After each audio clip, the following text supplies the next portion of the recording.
Welcome to a special summer edition of Tomorrow Makers and College Podcast, where we explore how we learn, live, work, play, and all that stuff. We don't worry about being really great here because this is a special bonus episode. It is a bonus. You're going to notice a little noise. Oh my gosh, just a little? Right when we're getting ready to record, we're getting some maintenance done to the windows, and there was some banging. We had a random head pop through the window. But you know, it was really cool when the head popped through the window, and there's just a train in the distance, and I'm hearing the traffic. I'm like, maybe we should just do an outdoor podcast. We just take this thing on the road. Just give up on trying to make it quiet. Well, the birds are chirping. It is quite nice out right now. Yeah. So why are we doing this thing when students aren't here? There's no one here to listen to this. Why are we doing it? Well, I think the dust is still settling on the amazing weekend we had. Well, 4 days, right? Yeah. We had at Penn College. Yeah. So we had Baja SAE Williamsport down at our Earth Science. Well, I don't know if it's actually Earth Science Center or if it's the heavy equipment site. Yeah, that would be the actual name of it. Yeah, so right? About 20 minutes from campus. Yeah. So it was just a beautiful 3 sunny days, 1 drizzly, rainy, but really nice relieving day because the hot days was were real. so hot. Yeah, but beautiful view over the Susquehanna River Valley. Cars moving around, 1,700 student participants. And then what did Brad say? 3,400, including spectators, perhaps. Yes. It was just 16. Yeah, 16 plus the 17 and change. So yeah, it was a busy day. So much fun. Yeah, so much fun. This will not be the last time we see Baja for Williamsport and Penn College's support in here. So many great stories from Brad and from Marshall. Marshall, our first 2-timer. Tomorrow Makers. I thought that title might go elsewhere, but no, it is Marshall. And he is very well deserving of that. Yeah. So Brad Webb, our Dean of the School of Engineering Technologies, and Marshall Fowler, who was the president of the PCT Baja Club and also one of the key drivers during the endurance event. And recent graduate of Engineering Design Technologies. He just graduated in May. He's got a busy couple of months. All right, so we're going to get right into it, and unless we have any other special episodes to drop, we'll see you back here in August or September. Well, we've got, as you can hear, there's a little bit of noise in the background. I'd love to say it's the Baja team, working on the car, but you guys are done. Yeah. We're done. Everything we've been spending the last about 2-3 days ripping everything apart, tore everything off the car so it doesn't rust over the summer. We soaked it in WD-40 and washed everything, and now we're cleaning out the trailer and getting everything for when the team comes back in the fall semester, that they can just hit the ground and everything's going to be fine instead of rusty. That had to be an endeavor. If anyone, you're listening, go out to pct.edu, go out to the news, find the Baja article. You're going to see photos of these cars where you don't see any part of the car. It is nothing but mud. We took the skid pan, which is the part that's on the very bottom of the car. We took it off and weighed it, and it was 49 pounds. Wow. 49 pounds of mud was just in the car. So we had to dig through and try to find where screws were so we could actually take it off, and everything just went boom and dropped on the ground. And to put that in perspective, your car is 350-ish? 375. 375, and then you were driving, yep. And Isaac? Yep. Isaac was driving. And you guys are both 150 to 160. Yeah. Okay. So it was an extra. You've got it packed in there. Yeah. I like that you weighed the mud. Yeah, because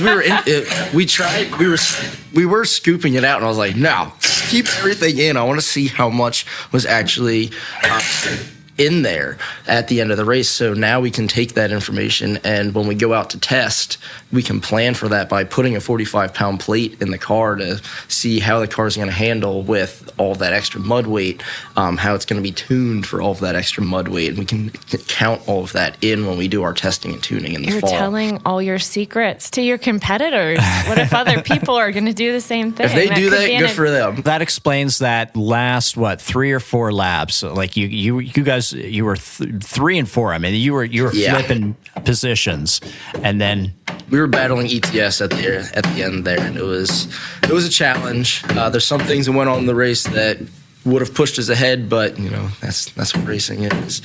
Yeah. So, what was your experience in the race? It was awesome. I guess I don't know any other word other than awesome. It was John and the crew did a phenomenal job designing the track. It was a fast track. It was a really fast track. The obstacles were just challenging enough that everybody it was getting cars stuck, but also you could get through it if you took the right line, and if you knew what you were doing, you could get through everything really easily. It was just overall, it was just an awesome experience to get to drive on it. A lot of the other teams I talked to also had the same experience with it. It was just a phenomenal track to do. Yeah, I ran into plenty of teams, plenty of spectators who had been at different Baja events, and they said that this one was different than anything else. So for those that weren't there, or even those that this was the only Baja event that they've been at, and they expect that these are all held on the side of a mountain. No. The past, I've been doing Baja since 2021, I believe it was 2021. And that first year was Kentucky. All the other tracks I've been at have been incredibly flat. Kentucky was very, very flat. Tennessee was probably the most hilly one, or no, Rochester, I guess, was the most hilly one. But all the other ones, the elevation gain was very, very minimal. Where this one, you're going, if you looked at the top to the bottom, you're looking at several hundred feet of elevation difference, where others were just maybe 100 feet. So it really challenged a lot of teams climbing up the hills and everything, which was awesome. Yeah, and it wasn't gradual where the hill parts were either. Yeah, they were talking like 45-degree inclines, which is really awesome. It was really cool to see. Brad, you were instrumental in getting this event hosted in Williamsport. Yeah, it was a labor of love, certainly for a lot of folks here at Penn College, and we were excited when SAE said, "Yeah, we'll let you do this." It was a tremendous amount of work. Some great team of folks here, but super excited to be able to host it here. One, we love Baja. We've supported our team for 20 years.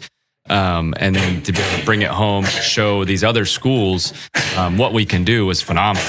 I know President Reed was sharing on Monday that Penn College had the best team in the Big Ten, which is really exciting to be able to go up against some of these Division I schools that have some serious resources, and that our team was able to do that. And then our Penn College team was able to put on an event that I think is the gold standard. SE doesn't like me using that term, but I think we put on one heck of an event.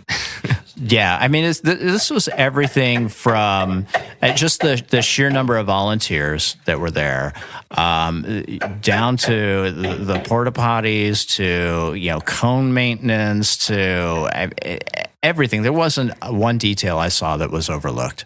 Yeah, and we so the numbers that I get from SAE, which indicated the teams were right around 1,790 students came in.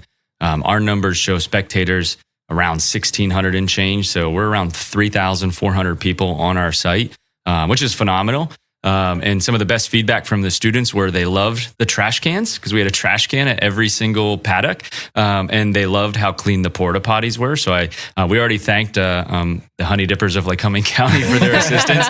But those are the two things that are relatively minor when you think about it, but those make a big difference in the event and how it feels for the competitors. As somebody who races and needs those services, it was so handy to have a trash can at every single place, and you kept the site so much cleaner.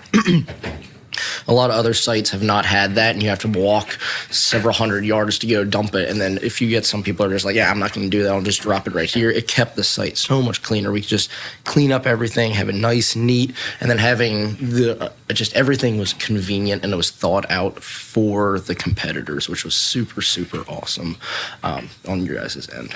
Yeah, and I appreciate how well the teams kept our site. I on the first night, I asked them, please dispose of your trash. Please don't, go into the woods. Please treat this like your lab, because this is one of our students' labs. It's our heavy equipment lab, and we want to keep it just like you would your lab at home. And I think that resonated with students, and they really, I think, were super respectful of the space, of the people, of the volunteers. When you get almost 2,000 college students together, you never know what you're going to get, but every student was super thankful and respectful, and it makes you want to do it again.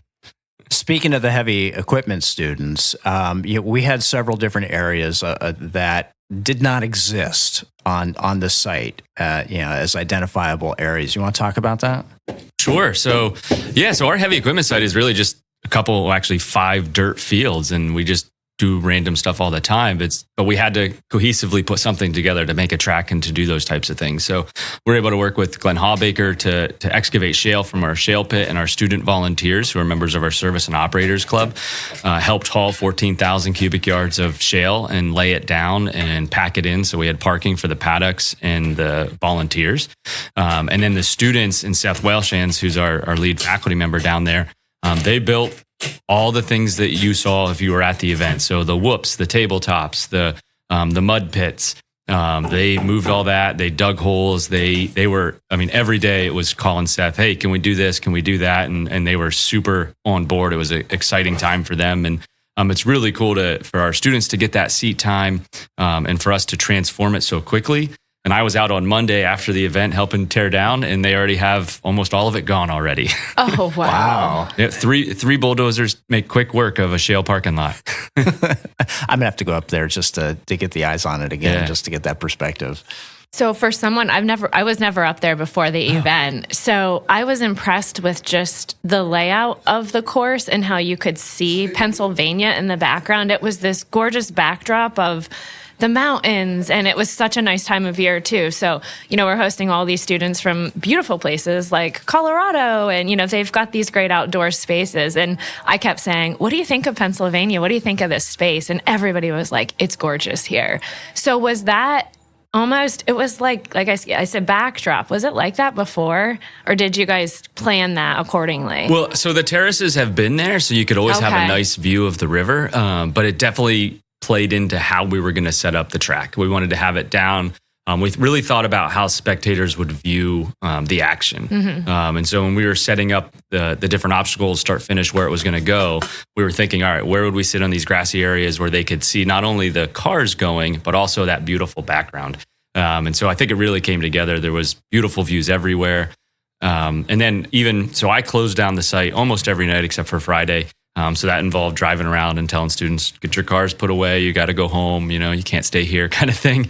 And Sunday, after the race, many teams stuck around because once some of those paddocks emptied out, there was a nice flat area right there with the river view. So they were just lining up to push their cars over to the edge and stand there with their teams. And so they have these beautiful shots of the team with the car and then the Susquehanna River and the mountains behind them. It was just gorgeous. And I wanted to go home, but I just couldn't say no to them, Yes. So we just kind of hung out and let them take all these pictures because it truly was beautiful. And I'd want that picture as well. Yeah.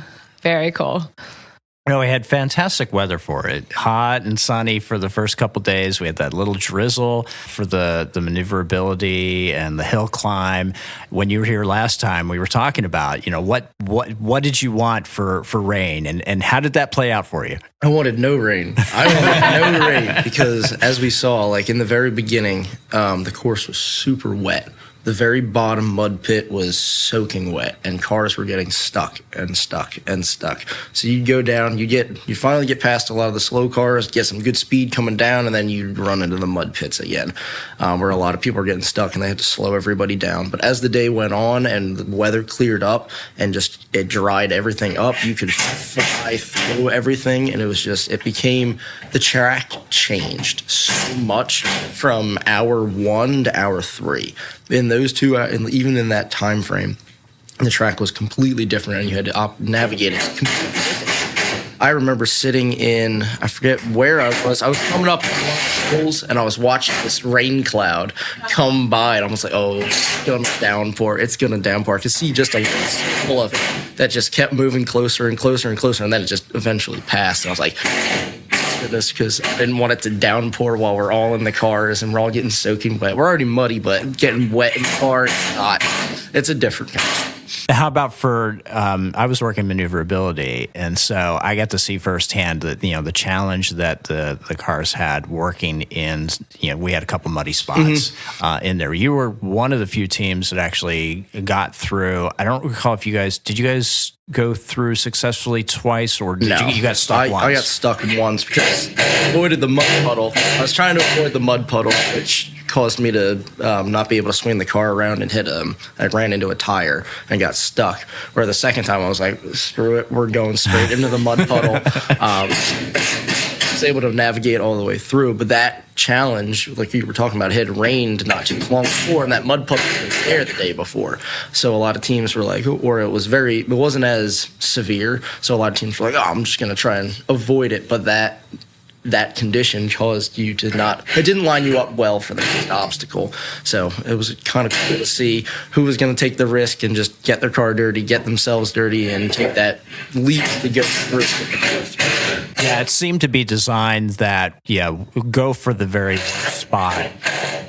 What would be great for a line, but be terrible for traction, go right for that. It was incredible to watch these cars go through it. But then, you'd have the occasionally, wasn't too many teams that had this. They'd get in, they'd get themselves aiming for a cone, they'd stop, and you're like, we want to keep going. But nope, the driver's got something different in mind. You hear beep, beep. It's like, oh, you have reverse. But your team didn't have that. What were the choices that you made for your car around things like that?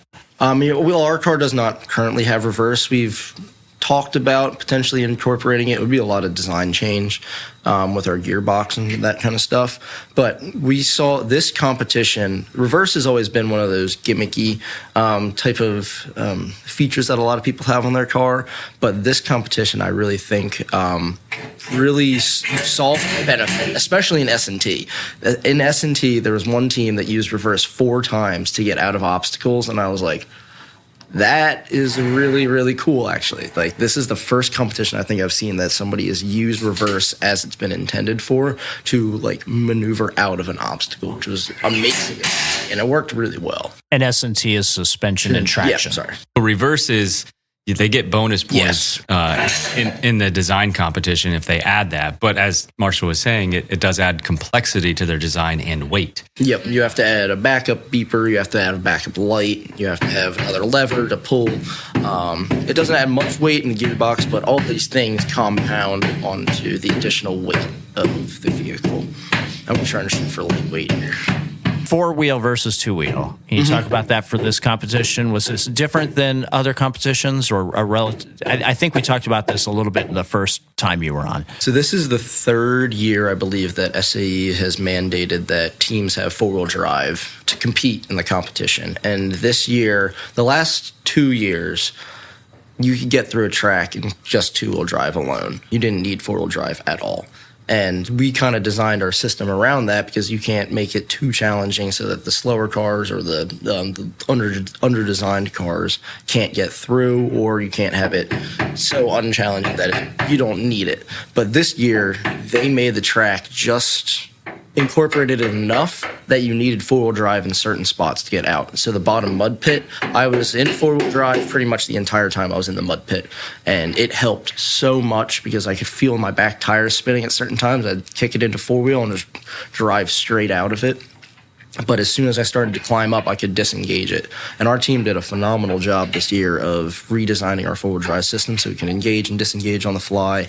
It's more robust, and this course definitely challenged the team's 4-wheel drive systems, and I hope a lot of people learned a lot from it. I know we sure did. It validated our design a tremendous amount, and we're always looking forward to what we can do differently next time with it. Talk about that hill climb, because I looked at that the morning. I didn't know where it was. I'd gone out the week before, and I was like, I kind of know where it is, but I was completely off. And then once I actually saw where the cones were placed for the end of stage 3, and I'm on the edge, and I'm looking over, I'm like, how? Yeah. So we had one of our smaller drivers, Casey. He was the one who actually drove hill climb. Watching, spectating, we didn't know where it was either. We walked down and we're like, oh, that's what it is. You can't even see the first section of it.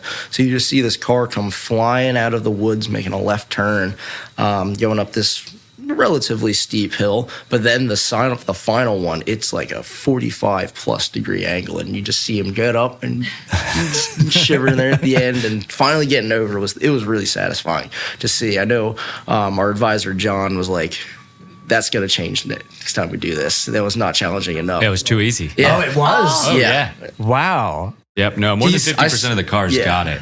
He was Okay. looking for like 10% of the cars to get up with. Is that standard? Such a low percent? We want Actually it. have success? We want 10% to get through. Okay.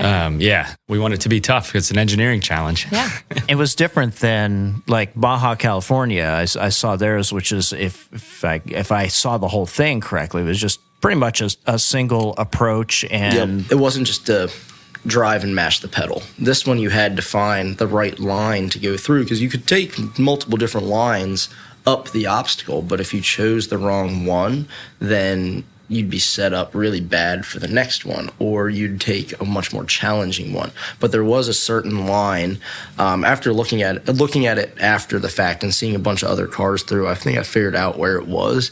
But you could see that, like, as the track got eroded, there was a certain path that you could just shoot straight up. Whereas in California, it was just you go and start and mash the pedal and try to hope you can get up the entire thing. So Brad, one and done? No. That was when we said we were on board, I definitely wanted to make sure.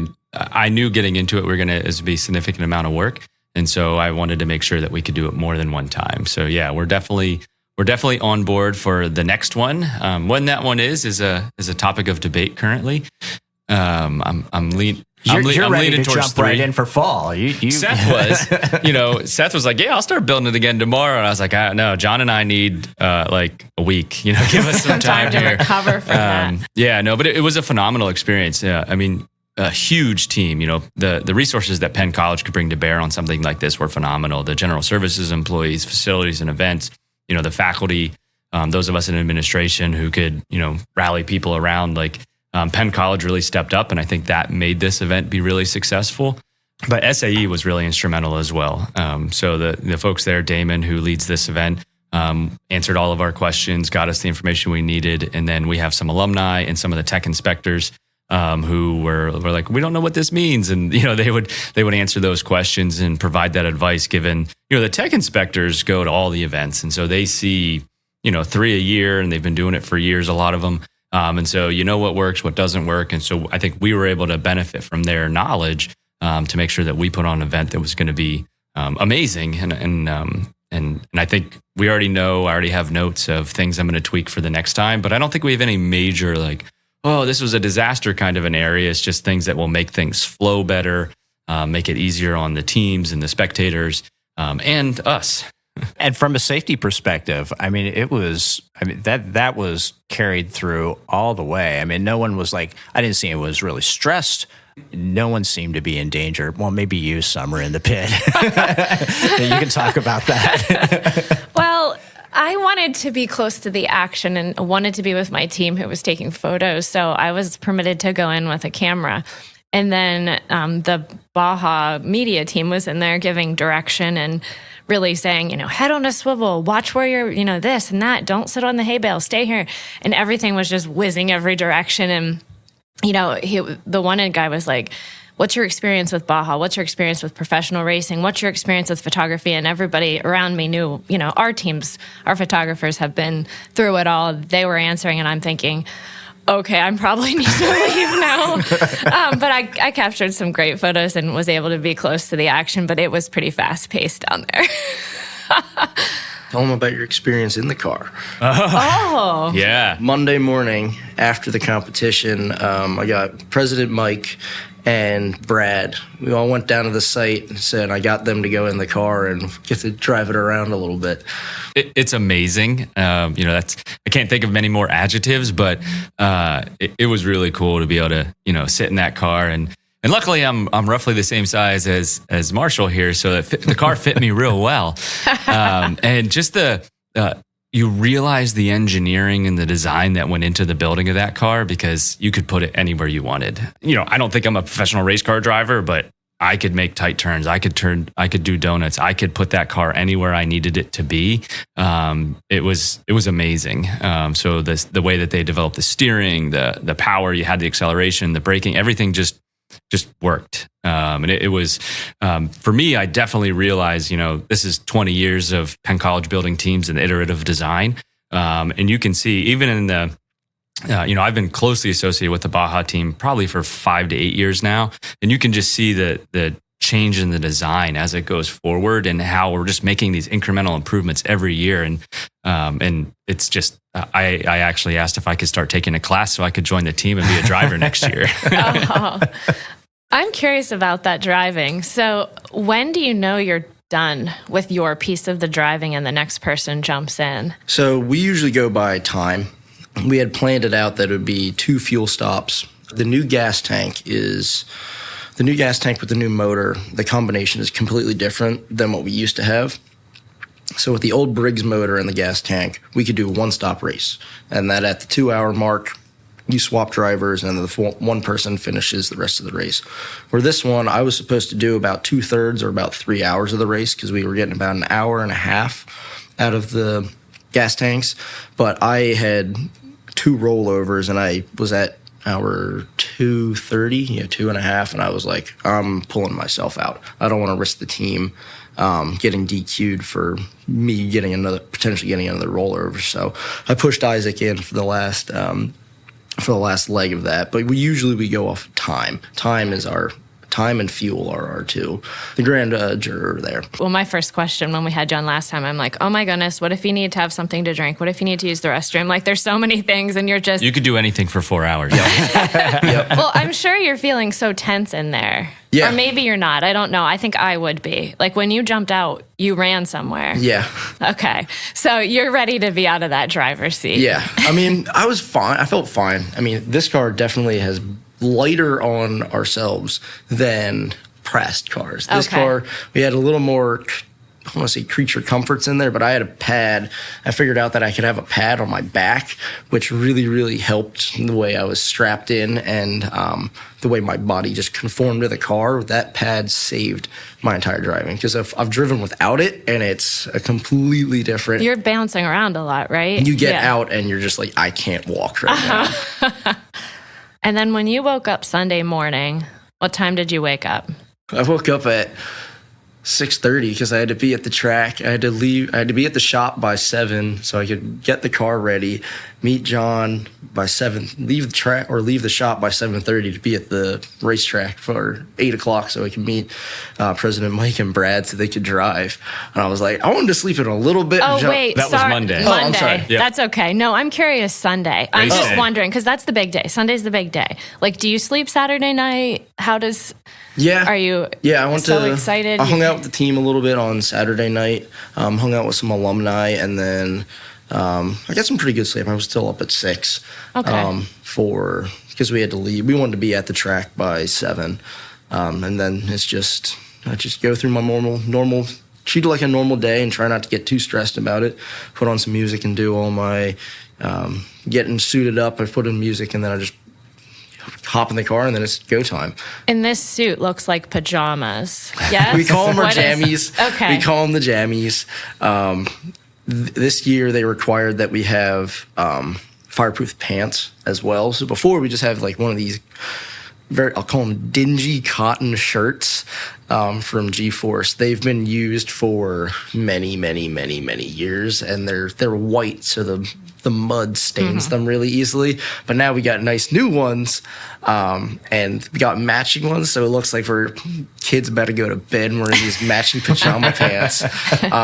When we first got them, I was like, these things look like pajamas. Yeah. And then I put them on, I was like, these are really comfortable though. These are super comfortable. But yeah, I liked how they matched. We tried to go a little more with a more we'll call it professional look this year. We tried to get a helmet that matched the Penn College colors and the paint scheme of the car. We tried to get gloves that matched that as well. We tried to make our appearance a little more professional looking this year. It was interesting seeing the different teams and how some people, I think the one team, I think it was ETS, actually put dress pants on to come to dinner. Yep. So we were serving food and really appreciating that level of professionalism.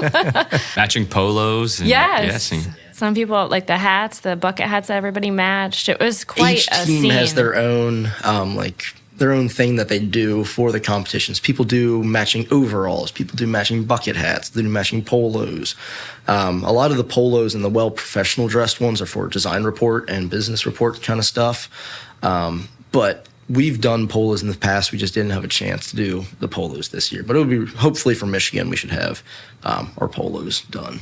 You're saying we. Are you still? So I am still connected with the team for 6 months after after graduation. So I can still eligible to go to the Michigan race in September, which is super exciting. So I'll be helping out behind the scenes. I'll take a major step back and let them do their thing. But I'll still be helping with organizing and getting our sponsor stuff and just doing one last push to impart all the knowledge I've gained over the last 4 years onto them before it's a final, you're done. I don't think there's going to be a you're done, is there? I mean, we were still seeing Dakota and some other graduates who've participated in the we team come back, and their parents even coming to volunteer. It's amazing. We had more than 50 Baja alums help out with the event over the weekend. Wow. Yeah, including Zach Mazer, who's one of the founding members of our first team. Godfather of Baja. Oh, that's so Yep. cool. Yeah, no, it was great to see, lots of faces that I remember and those that we don't, but everybody wanted to be a part of Baja Williamsport. It was clearly a community. I mean, I was thinking we're putting this out into the world. Is anybody going to show up? And that was laughable as the parking lots filled up and we had to scramble and yes. find a second and a third parking lot. Yeah. It's like, boy, you just have to put it out there. They will come. Yeah, and even the third parking lot I was hearing that was nearing capacity or hit it. Yep. Yeah. It was, we were quite full. And it was really exciting because you're right. We were one of the first events to actually, I think, really push spectating hard.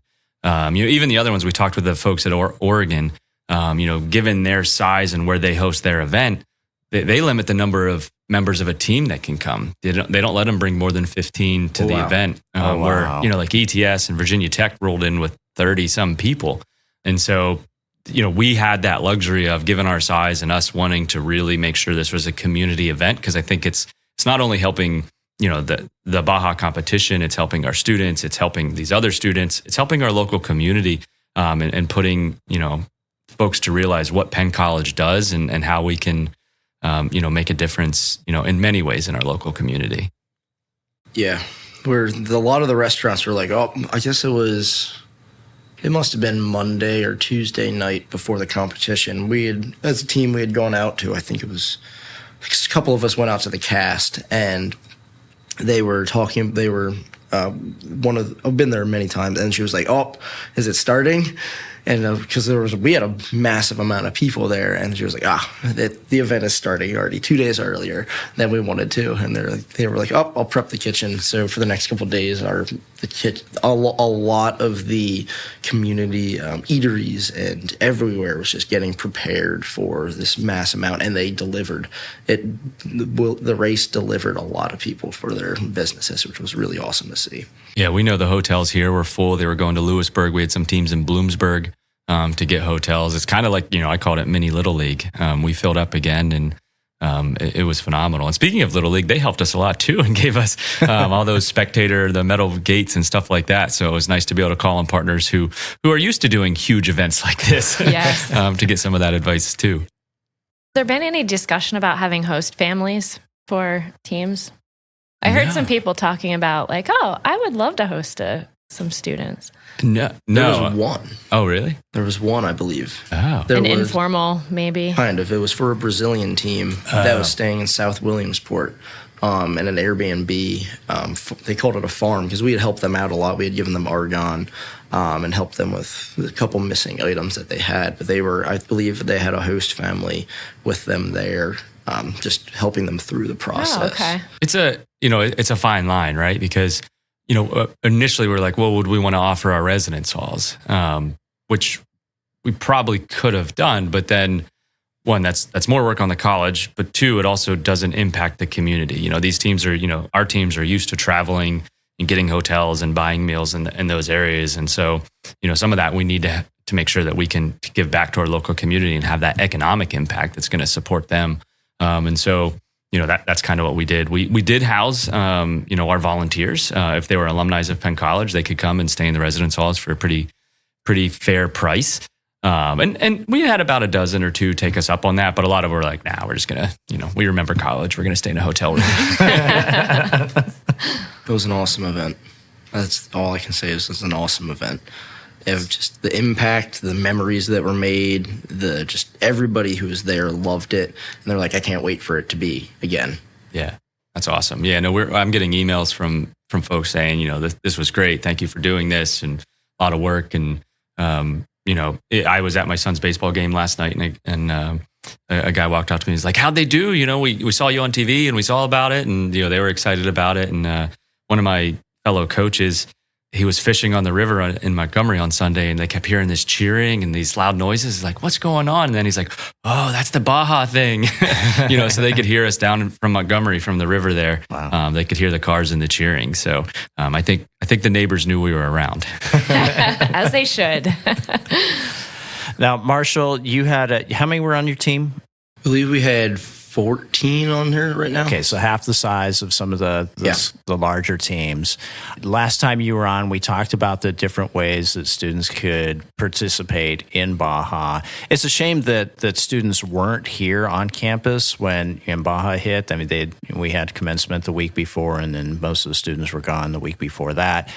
Not having eyes on that, hopefully they'll get to watch our video, but if you could just reiterate, how could students that are, whether they're Penn College students that want to get involved in ours, or maybe other colleges have similar setups in how they involve their students in a club like this?